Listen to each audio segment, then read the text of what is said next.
If you are looking to create massive amount of growth in sales as a real estate agent, especially in this market, you need to get really clear on what your strategy is going to be and consistently implement it and create a routine. All top producers have very strong routines. And if you don't know how to create a customized strategy for your business, today I'm going to teach you how to do just that. Today I'll go over with you the first step on creating a proper business plan. The second step is actually something that can be accomplished after finishing this first step. And I'll be giving you the second step in detail in a following video, so make sure to subscribe. In order to create a massive growth in sales, you need to have a signature framework and a strategy that is customized to your business and based off data.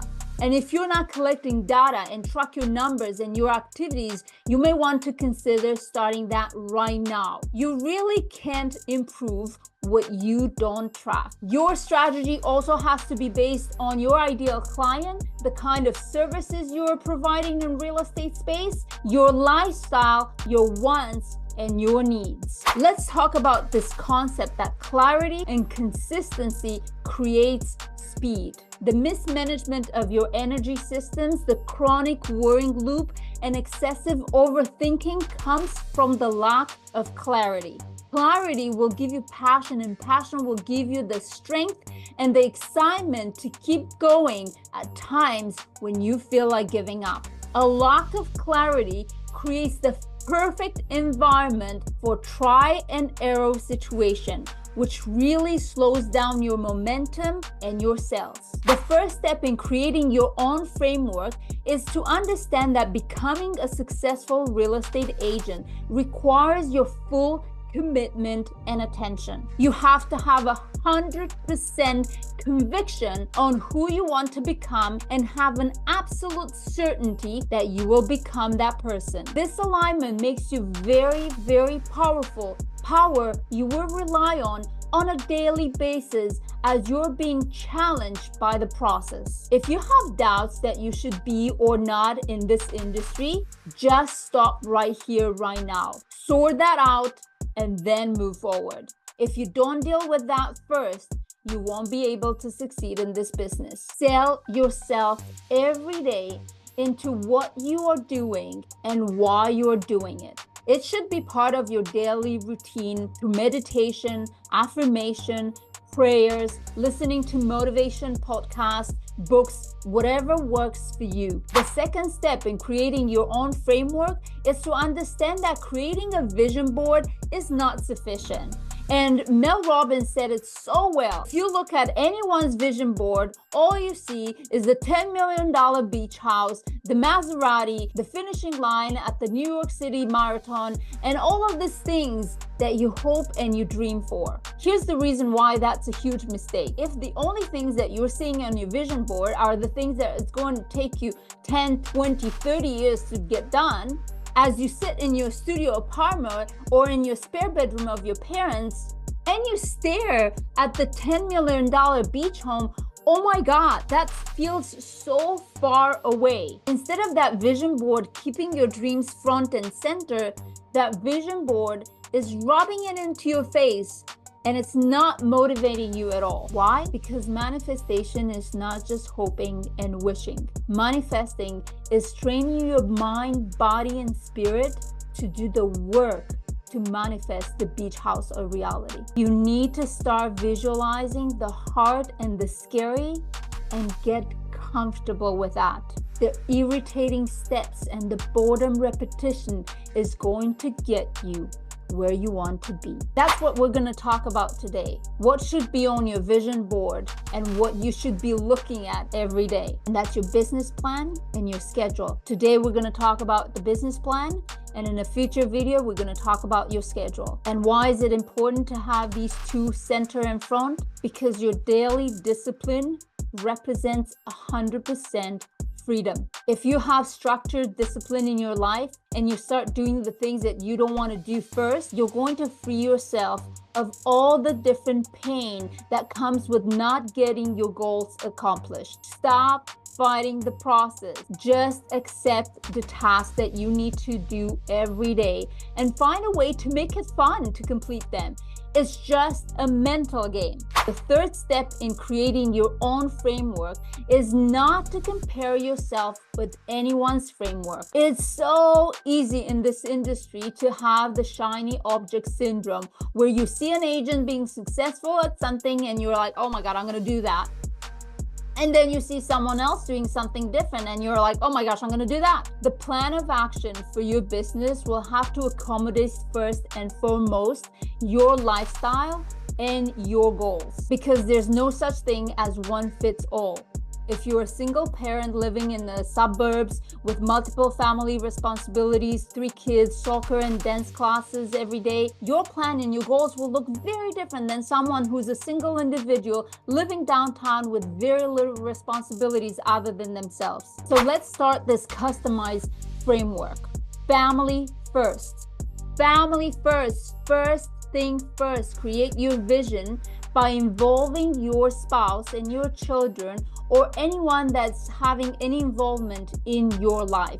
People will do more for others that they're doing for themselves, and your family will become your biggest accountability. Once you create your family goals, the vacation, the investment properties, whatever you decide together with your family, attach a monetary number to that goal. That will become your goal number. How much your business will have to produce in order to achieve those goals. And very important, not to be confused with your daily regular expenses that we're going to talk about it in a second. Keep this number in mind for future reference. While you're creating your current vision, have in mind at all times how your business is going to look in 5 years from now. If you're building your business and you're making financial decisions through your current economic model without thinking of the future, that won't scale very well, because you won't anticipate all the layers that will eventually hit. If you're not building with the scaling mindset from the beginning, you're going to find yourself in 5 years from now in a business that does not accommodate growth. Put together a list of your personal and family responsibilities and add them into your yearly, monthly calendar and daily schedule. While you're going through this step, collect all the dates you need to save in your calendar: celebrations, anniversaries, vacations, commitments, dance classes, soccer practice, weddings, everything. Have a clear understanding of these time slots within your calendar and schedule, and these are your must. There are no negotiables. Save time in your schedule for these commitments. Real estate by nature is a very hectic business, and once you have clarity on your personal commitments, you'll be able to accommodate your business, because after all, your personal life has a huge impact on your business. When you have a happy personal life, it means that you can actually focus on your business. Before I move into the next step, and since you're adding into your calendar all your personal commitments with dates, add also all the local, federal, and statutory holidays. Plan your business accordingly. You don't want to find yourself suggesting your prospect to list their home on a long weekend, and you may in fact want to take advantage and plan family time during the holidays and long weekends. Make also a list of all your dues and fees and add them as well into your calendar. The fourth step in creating your own framework is understanding your expenses. I call it the agent expenses statement. This agent expense statement will help you establish your personal must expenses: your mortgage, your car payments, your daycare, private school, kids activities, and so on. Also understand your luxury personal expenses, your expenses for everything you don't actually need but you want. Your expenses statement will also help you establish your yearly expense operation number, which is your business expense, what you need to spend in order for your business to function.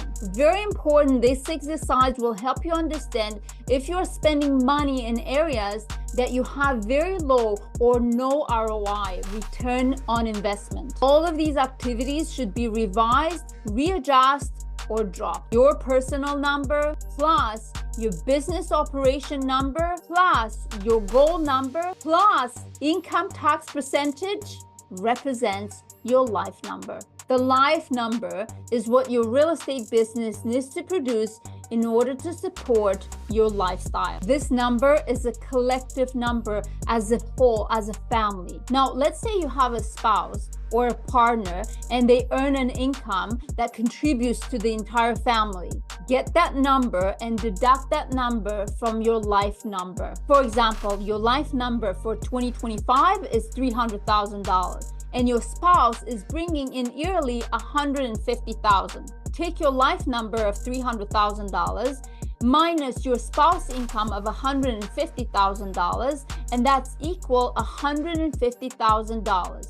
Whatever is left is the number that your business has to produce. Now, a lot of the times your life number is totally covered by your spouse. And then you have to find other ways to motivate yourself. When everything is nice and warm, you're dealing with complacency. And that's a conversation for another time.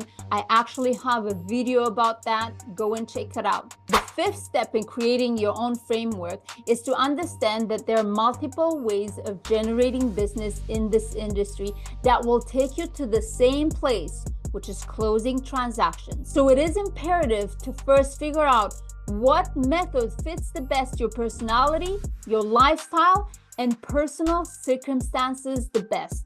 Do not run after prospecting methods that you see other agents succeed at, but do not fit your personality. Your disc profile determines your way. But for this video, I'll be adding a link in the description below for you to take a disc profile and understand your personality style. Here are a few examples. The expressives, the influencers, the high I type, they make quick decisions.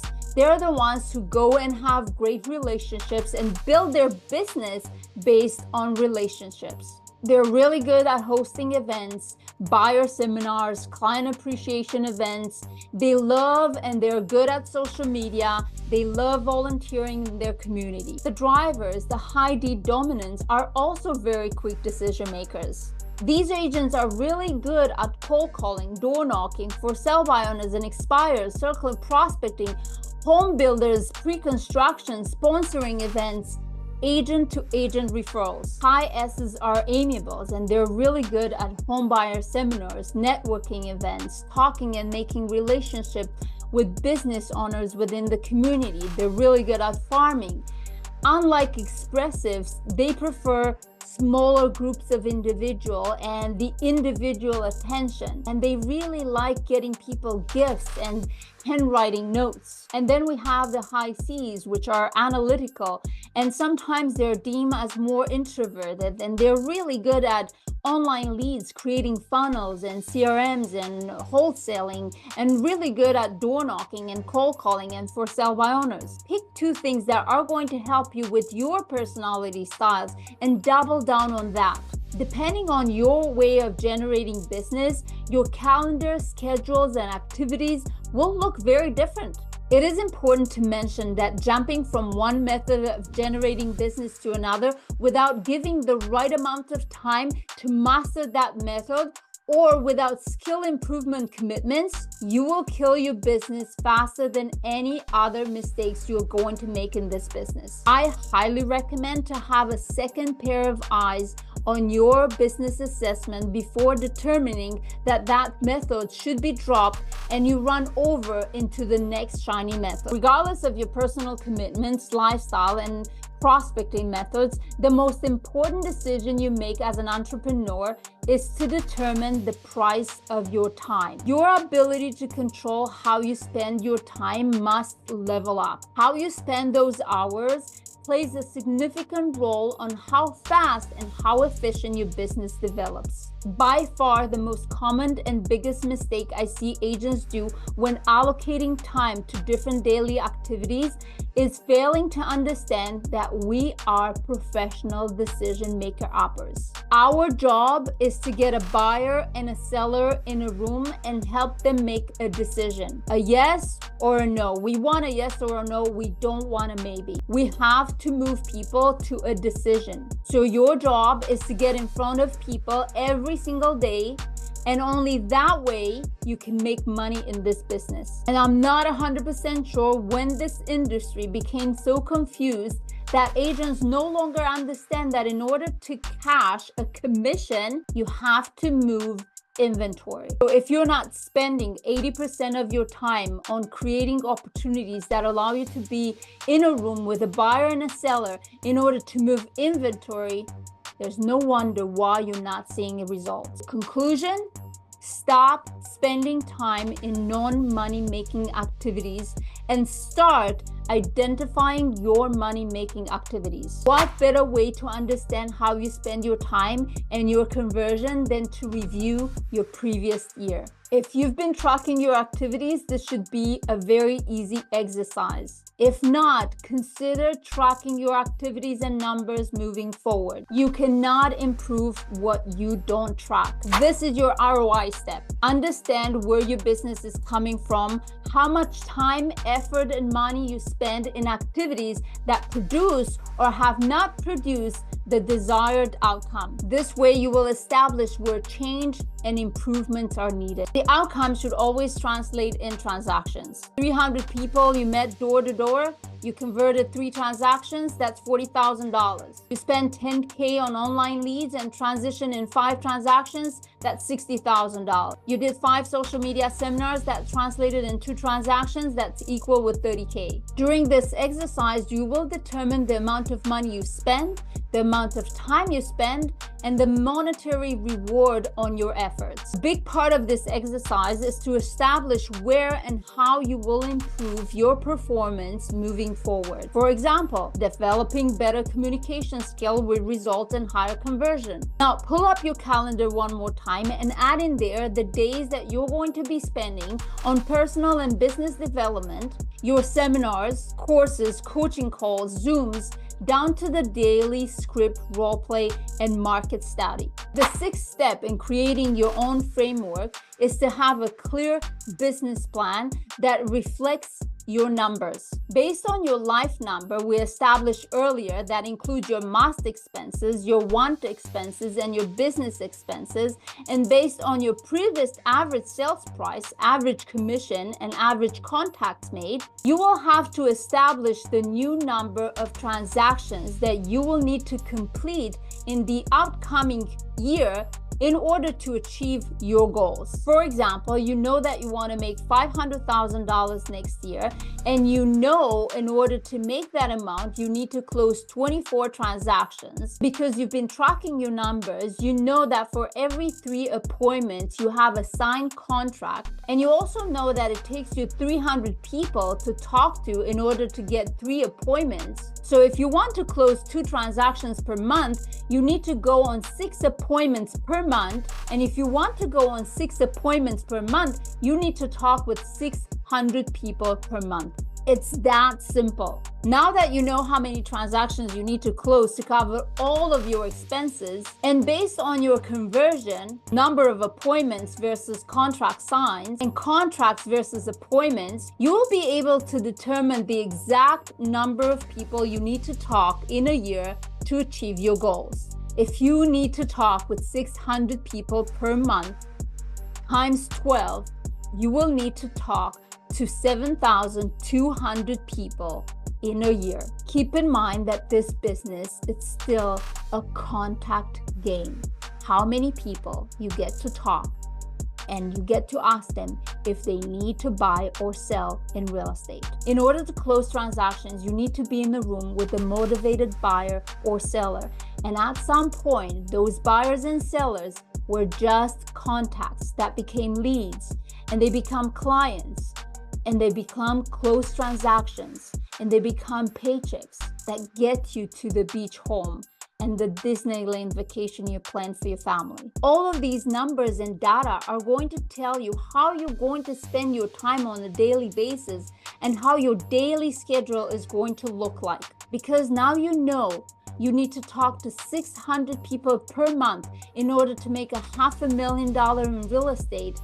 then all you need to do right now is to figure out what are the tasks you need to perform every day in order to facilitate these conversations. Now you have in your calendar very carefully planned the days you are going to work and the number of contacts you need to achieve your goal. You discovered your prospecting methods and you know what you need to do to improve your skills. And all is left to do is to create your daily schedule and add the task for every actionable step. That's something that I'll be covering in a different video, so don't forget to subscribe. If you received some valuable insights during this training, leave a comment below. I would love to hear what your biggest takeaway was. And if you're looking for more lead generating ideas and business planning, don't forget to subscribe.